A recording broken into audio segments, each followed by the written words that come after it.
Hello friends. Group D வந்து exam expected date என்ன அப்படின்ற மாதிரி நிறைய பேர் வந்து கேட்டிருந்தீங்க. செப்டம்பர் 3rd வீக்கில் வந்து கண்டிப்பாக வந்து நம்ம வந்து எக்ஸாம் வந்து எக்ஸ்பெக்ட் பண்ணலாம். சரிங்களா?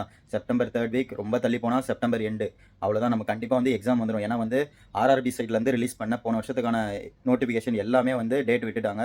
இப்போ வந்து என்டிபிசி யூஜி அண்டர் கிராஜுவேட் நடக்குது. அதுக்கப்புறம் மினிஸ்ட்ரியல் அண்ட் ஐசோலேட்டட் அது நடக்கும். அது முடிஞ்சோன்னே அதுக்குமே வந்து டேட் விட்டுட்டாங்க. மினிஸ்ட்ரியல் அண்ட் ஐசோலேட்டடுக்கும் செப்டம்பர் 2nd வீக் நடக்குது.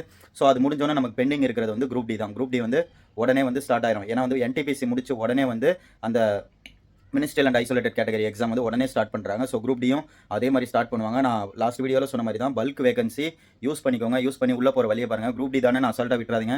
ஏன்னா 2019 நோட்டிஃபிகேஷனில் நிறைய பேர் ஜாயினிங் வந்து பார்த்தீங்கன்னா 2023. ஸோ 2023 ஜாயின் பண்ணிவிட்டு இப்போ வந்து பார்த்தீங்கன்னா இப்போ என்ன 2025 இப்போ வந்து அவங்க நிறைய பேர் வந்து லெவல் 6ல் இருக்காங்க, லெவல் 5ல் இருக்காங்க. எப்படி இருக்காங்க அப்படின்னு பார்த்தீங்கன்னா ஜிடிசிஇ அப்படின்னு ஒரு எக்ஸாம் இருக்குது. உள்ளே வந்துட்டோன்னே நம்ம அந்த எக்ஸாம் எழுதலாம். எல்டிசி ஜிடிசின்னு 2 எக்ஸாம் இருக்குது. எல்டிசி எக்ஸாமுக்கு வந்து நம்ம வந்து சர்டைன் இயர்ஸ் வந்து ஒர்க் பண்ணியிருக்கணும். பட் ஜிடிசி அப்படி இல்லை. நீங்கள் ரயில்வேல எம்ப்ளாயாக இருந்தாலே போதும், நீங்கள் அந்த எக்ஸாம் எழுதலாம். அது வந்து நமக்கு டிபார்ட்மெண்ட்டுக்குள்ளேயே அந்த நோட்டிஃபிகேஷன் வரும். வெளியாளுங்க யாருமே எழுத முடியாது. அதாவது ஓப்பன் லைனில் இருக்கவங்க யாருமே எழுத முடியாது. எப்படி சொல்கிறது, ரயில்வேல ஒர்க் பண்ணுறவங்க மட்டும் தான் எழுத முடியும். புரியுதுங்களா? அந்த ஜிடிசி எல்டிசிலாம். இந்த ஜிடிசி வேகன்சி ரயில்வேல ஒர்க் பண்ணுறவங்கன்னும் போது காம்படிஷன் ஆட்டோமேட்டிக்காக குறைஞ்சிருதுல. வெளியே வந்து பார்த்தீங்கன்னா லட்சக்கணக்கில் கோடிக்கணக்கில் அப்ளை பண்ணுறாங்க. பட் இங்கே வந்து பார்த்தீங்கன்னா அப்ளை பண்ணுறது ஒரு 1000 கணக்கில் தான் இருக்கும். ஸோ அதனால் ஈஸியாக உள்ள போயிடலாம். நிறைய பேர் வந்து இப்போ ஜேஇ ஆகிட்டாங்க. லெவல் 1ல் அப்பாயிண்ட் ஆகி லெவல் 6 ஆகிட்டாங்க. நிறைய பேர் இப்போ ஜேஇ ஆகி இப்போ ட்ரைனிங்கில் இருக்காங்க. நாக்பூரில், மும்பையில் ஜேஇ ட்ரைனிங் அட்டன் பண்ணிட்டு இருக்காங்க. இன்னும் சில பேர் வந்து பார்த்தீங்கன்னா டெக்னீஷியன் ஆகிட்டாங்க. லெவல் 5 லெவல் 2 அப்படின்னு சொல்லி நிறைய பேர் டெக்னீஷியனும் ஆகிட்டாங்க.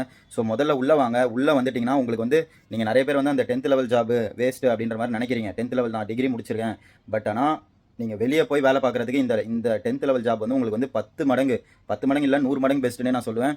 கிட்டத்தட்ட நான்லாம் எய்ம் பண்ணது வந்து இந்த 10th லெவல் ஜாபுக்கு தான். எனக்கு வந்து இந்த லாக்டவுனில் நல்லா டைம் கிடச்சிருச்சு. படித்து கிளியர் பண்ணுறதால எனக்கு வந்து இந்த டிகிரி லெவலில் உள்ளே போயிட்டேன். பட் வந்து எனக்கு வந்து எய்ம் வந்து முன்னாடி என்ன வந்ததுன்னா ரயில்வேல உள்ளே போகணும். ஏன்னா வந்து நான் பெரம்பூர் இந்த சரௌண்டிங்கில் வந்து பார்த்தீங்கன்னா ஐசிஎஃப் இருக்குது. ஸோ அவங்க வந்து பந்தாவா இந்த ஒர்க் ஷாப்பில் வேலைக்கு போகிறது அதை தான் நான் நிறைய பேர் பார்த்துருக்கேன். ஸோ எனக்கு அந்த ஆசை தான் இருந்தது. ஸோ ஒர்க் ஷாப்பில் ஏதாவது ஒரு போஸ்டிங் வாங்கிடணும் அப்படின்ற மாதிரி மைண்ட் செட் இருந்தது. பட் நிறைய டைம் கிடைக்க லாக்டவுனில் எக்ஸாம் வைக்காததால் ஒரு 4 வருஷம் டைம் கிடைக்க போய் இன்னும் என்னால் வந்து என்டிபிசியை கிளியர் பண்ண முடிஞ்சது. ஸோ அதுதான் சொல்கிறேன். அந்த போஸ்டிங் வந்து ரொம்பவே பெரிய போஸ்டிங். சரிங்களா? விட்டுறாதீங்க. உங்களுக்கு அது அந்த போஸ்டிங் மேலே இன்ட்ரெஸ்ட்டே இல்லைனா கூட உள்ளே வந்து அகைன் இன்னொரு எக்ஸாம் வந்து எழுதி மேலே வந்துடலாம். சரிங்களா? அதே மாதிரி ப்ரிப்பரேஷன் ஸ்ட்ராட்டஜி என்ன அப்படின்னு பார்த்தீங்கன்னா இந்த குரூப் டிக்கு மெயினாக வந்து ரீசனிங்கில் கான்சென்ட்ரேட் பண்ணுங்கள். Reasoning 30 mark. சரிங்களா? ரீசனிங்கில் எல்லா டாப்பிக்கும் பாருங்கள். ரீசனிங் கம்ப்ளீட் பண்ணிட்டு அதுக்கப்புறமா வந்து பார்த்தீங்கன்னா ஆப்டிடியூட் பாருங்கள். ஆப்டிடியூட் வந்து பார்த்தீங்கன்னா 25 மார்க். ஸோ பேரலாகவே பாருங்கள். ஆப்டி, ரீசனிங், சயின்ஸ் இந்த 3 சப்ஜெக்ட்டும் பேரலாக பாருங்கள். கம்ப்ளீட் பண்ணிட்டு கூட போவேன்னா பேரலாக பாருங்கள். ஒரு 1 hour மேக்ஸ் பார்க்குறீங்களா, 1 hour இல்லை ஒரு 2 hours மேக்ஸ் பார்க்குறீங்களா, 2 hours ரீசனிங் பாருங்கள். அடுத்த 2 hours சயின்ஸ் பாருங்கள். அடுத்து ஒரு 1 hour ஸ்டாட்டிக் ஜிகே பாருங்கள். அடுத்து வந்து பார்த்தீங்கன்னா கரண்ட் அஃபேர்ஸ் பாருங்கள். இந்த மாதிரி பாருங்கள். பட் மெயினாக வந்து பார்த்தீங்கன்னா 30 மார்க் ரீசனிங், 25 மார்க் வந்து ஆப்டிடியூட், அதுக்கப்புறமா சயின்ஸ் 25 மார்க். இந்த 3 சப்ஜெக்ட்டுக்கு ரொம்ப இம்பார்ட்டன்ஸ் கொடுக்கணும். இது நல்லா பார்த்துட்டு அதுக்கப்புறமா வந்து பார்த்தீங்கன்னா ஸ்டாட்டிக் ஜிகே பாருங்கள். ஸ்டாட்டிக் ஜிகே பார்த்துட்டு லாஸ்ட் 6 மந்தோட கரண்ட் அஃபேர்ஸ் பாருங்கள். இதெல்லாம் பார்த்து முடிச்சுட்டு அதுக்கப்புறம் வந்து நீங்கள் பார்த்தீங்கன்னா பாலிட்டி, ஹிஸ்ட்ரி, ஜாகிரஃபி, எக்கனாமி இந்த சப்ஜெக்ட்டை பாருங்கள் அதுக்கப்புறம். சரிங்களா?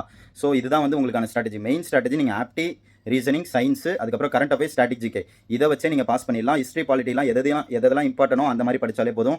எப்படி படிக்கணும்னு தெரியலனா இண்டிபெண்டன்ஸ் சேல் ஆஃபர் போது நம்மளோட ஆப்பு ப்ளே ஸ்டோர் போங்க. ரயில்வேஸ் தமிழ் அப்படின்ற ஆப்பை டவுன்லோட் பண்ணுங்கள். அதில் வந்து உங்களுக்கு complete course plus test serious எல்லாம் சேர்த்து வந்து 1000 rupees. அதாவது ஆஃபர் வந்து இன்னையோட முடிஞ்சிடும். Independence sale offer. ஸோ இன்னைக்கு நைட்டோட முடிஞ்சிடும். நம்ம கோர்ஸ் ஃபாலோ பண்ணணும்னு நினைக்கிறவங்க பர்ச்சேஸ் பண்ணிக்கோங்க. அதில் வந்து உங்களுக்கு டெஸ்ட் சீரியஸ் வந்து 1-2 இருக்காது, 900 + டெஸ்ட் சீரியஸ் இருக்கும். அதே மாதிரி கம்ப்ளீட் கிளாஸஸ் இருக்கும். அதை பாருங்கள். அதுவே வந்து உங்களுக்கு எக்ஸாம் கிளியர் பண்ண போதுமானது. அதே மாதிரி ஃபர்தர் அப்டேட்ஸ்க்கு நம்மளோட ஐடியா ஒரு ஃபாலோ போட்டு வச்சுக்கோங்க மக்களே. Bye bye, take care.